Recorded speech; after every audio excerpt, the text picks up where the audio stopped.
calves have found themselves a mud hole.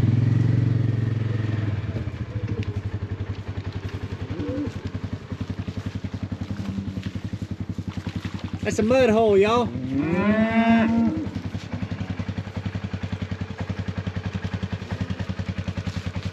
Oh, bully, bully, bully, bully. Well, go right ahead, Cinnamon.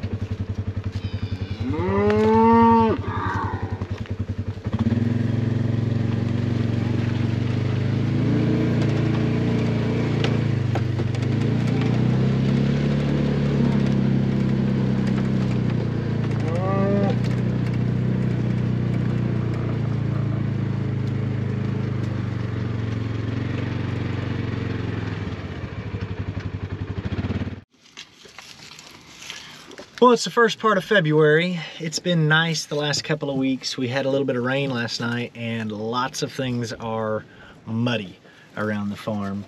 But we had some good news this week and we finally figured out who the sire of Gaston is. Gaston is the little black bull that we are keeping to be our future herd sire, and it has been a mystery for the past like 2 months as to exactly who his sire is.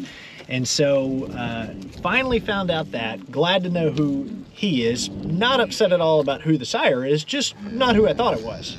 And so today, checking some of the cows, gonna share with you guys what happened, well, at least what we think happened, and tell you who the sire is. So back in 2021, we had 3 heifers that we did some AI work on, and we had 3 of our unregistered cows that we did some embryo work on. And we took them to the vet, left them there for a period of time. There's a whole protocol that the vet follows to synchronize them, get them ready for this process, and then they do the AI, they do the embryo work, and then some time passes before you're able to do a pregnancy test to find out whether or not it worked. And there's a certain success and fail rate that you expect, and in our case, all 3 of the heifers became pregnant from the AI work, but none of the 3 cows took to the embryos. Funny enough, all 3 of the cows that we did embryo work on were the 3 that had their Hereford Highland cross babies. So, whole different mess there. But we were successful in having those 3 heifers AI'd. So when we initially left the vet, I have straws from a variety of different bulls, several different ones of them, and I told him use this straw on Moose, and use this straw on Pepper, and use this straw on Emporia. And not really a rhyme or reason why, other than the bull that I used on Pepper was another dun colored bull, so I was hoping for a dun baby. But didn't really have a reason. I just said, hey, you know, I've got these straws, use them this way. And I wrote it down, stuck it in my binder where I keep record of when calves were born and, you know, when we sold them, what we paid for them, what we sold them for, just kind of my general record book. Well, you know, fast forward, these bull calves are grown up. We're, you know, getting ready to sell a couple of them. We've decided to keep Gaston for ourselves as a future herd sire. And it's time to get them vaccinated and get some ear tattoos done, because that's a requirement, and get some hair samples taken. So when you AI these calves within the American Highland Cattle Association, you're required to do a DNA typing to make sure that the sire that you say is the sire is correct. And so we collect these hair samples, we get onto Acre's website, we go to their registration process, fill out all this information, you know, who is the dam, who is the sire, when were they born, yada, yada, yada. So I write down that the sire that was used on Pepper was Broadstone the 18th of Stonecliff. I think we wrote down that the sire of Emporia was W.L. Genesis. And for Moose, I think we wrote down that it was Sweetbriar Epiclad. And we also have straws of DH Exclusive, STR Armageddon, Symbiosis Sir Titan. There's a couple other bulls there, but you know, not a whole lot, but I think we have like 5 or 6 different straws. So that's what I put on the paperwork, sent it in to the lab. They do a DNA test on these hair samples. Well, months go by and the registration came back for Moose. Correct. Great. No confirmation for Emporia or Pepper. Eventually, they send back an email that says Broadstone is not the sire. It's been conclusively proven in the DNA testing that that's not it. So they want to know, is there any other possibilities? So I contact the vet, and going back that far, they didn't actually have a digital record of what was used, and all I have is a scratched piece of paper and a binder that says which one I asked them to use. So we send back a list to Acre of all the straws that we have that could be a possibility. And I'll admit I was a little concerned that what if there was some type of, I don't know, accident where a young bull calf accidentally bred one of these cows or something like that. But we finally got back just this week that Sweetbriar Epic Lad, which is a really, really cool Scottish looking bull that I believe is currently owned by a ranch out in Colorado, is the sire of Gaston. And excited about that because I really like the way that that bull looks.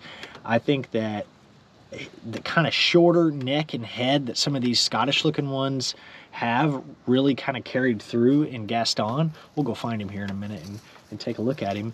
But that is the sire and going to be our future herd sire. So for now, we're going to keep Momentous because Gaston is still only about 1.5 years old. So he's not really all the way to, you know, what you would consider full breeding age. You know, probably more like 2 years or maybe even a little older before I think he's probably that prime age for that.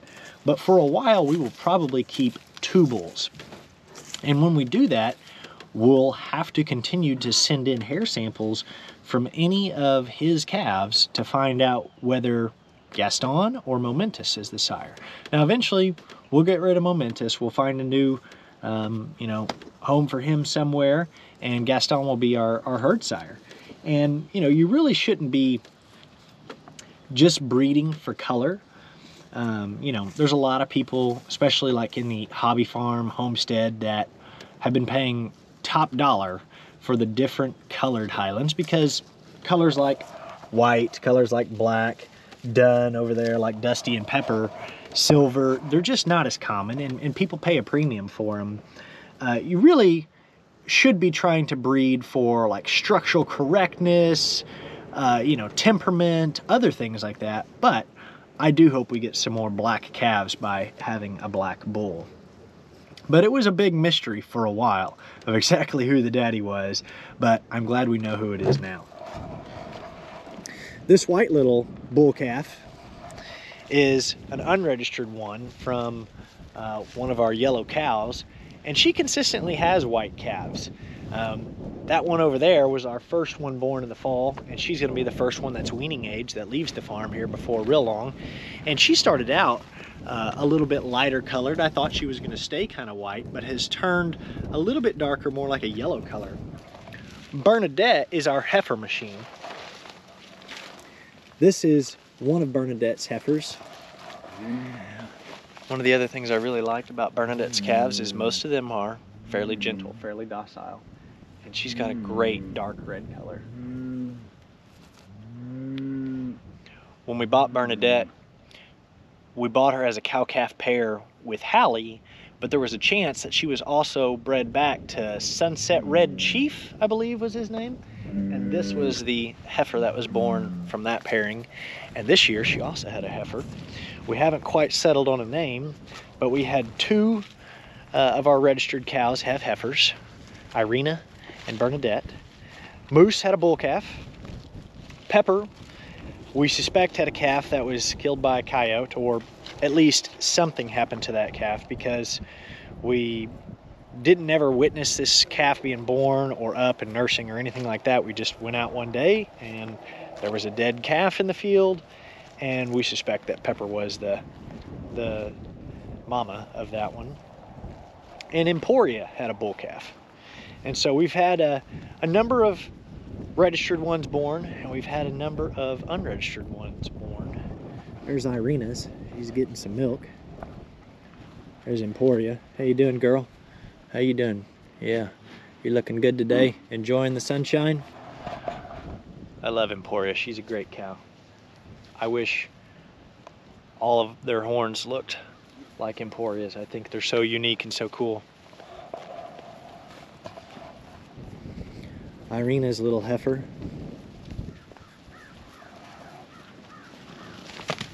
Oh, she got the zoomies. She's gone. So we've had quite a few calves born. We've got a few that still have not calved. Penny, one of my oldest and original cows here, has not had a calf. Penny's cow that she had a couple years ago was the one that was born breech and completely backwards that we had to help deliver. A lot of people watch that on YouTube, but she's getting kind of old. And these Highlands can live 20 years. They could have 16, 17 calves. I couldn't tell you exactly how many Penny has had, but she has not had a calf. We haven't had a calf from Cinnamon.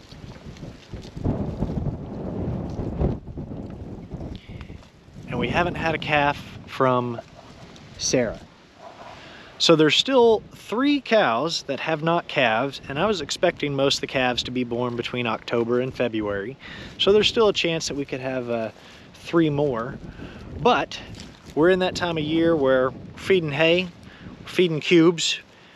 It's pleasantly sunny, although windy today, but I am looking forward to the end of wintertime. The grass starts greening up, and these cows can enjoy the green grass. So Gaston back here, glad we know who your daddy is.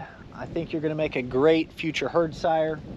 If this is your first time finding us, you can look us up on Facebook and Instagram by searching 100 Acre Wood Highlands. Thanks for watching. We'll see you guys on the next video.